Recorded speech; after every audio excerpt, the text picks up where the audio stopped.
the paleographic logic behind the writing of AL-KHWARIZMI'S digits. This is how the first digit is written, with a single angle. This is how the second digit is written, with 2 angles. This is how the third digit is written, with 3 angles. This is how the fourth digit is written, featuring 4 angles in the shape of a cross. Here, you can see the distinction between the cross-shaped format and the figure formed by adding another line, which can be either slanted or vertical.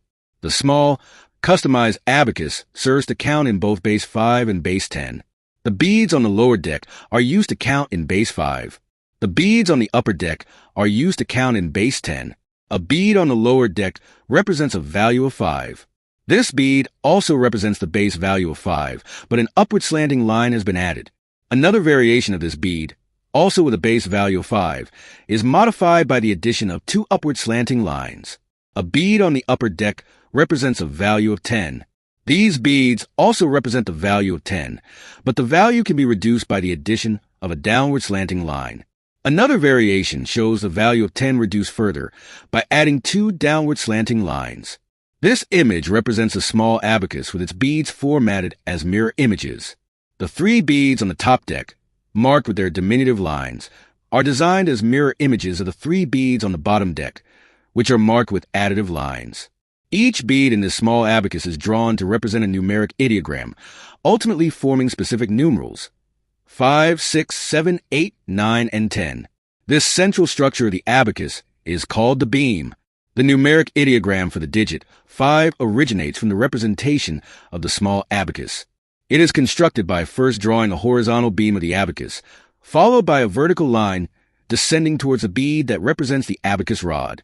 The digit is then completed by partially encircling the bead, which symbolizes the value of 5.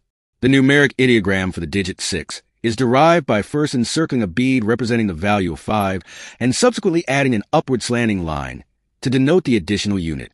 The ideogram for the digit 7 initially involved the representation of the bead corresponding to the value of 5. In its early paleographic form, the bead was outlined with a circular shape, and the numeral amount was completed and adding with 2 upward slanting lines. The medieval handwritten form of the digit 7 further evolved. It began with the drawing of the horizontal beam of the abacus, extending from left to right and connecting to the upward slanting line that reached the bead. This was followed by a second upward slanting line drawn to the left, tangentially intersecting the original descending line. However, as the numeral evolved in the Latin script tradition, the second intersecting line was gradually omitted, and the circular shape representing the bead's paleographic origin was excluded. This simplification resulted in the more streamlined medieval form of the numeral 7. The numeric ideogram for the digit 10 is represented by fully encircling a bead located on the upper deck of the abacus, which holds the value of 10. The numeric ideogram for the digit 9 is constructed by first encircling the bead with the value of 10.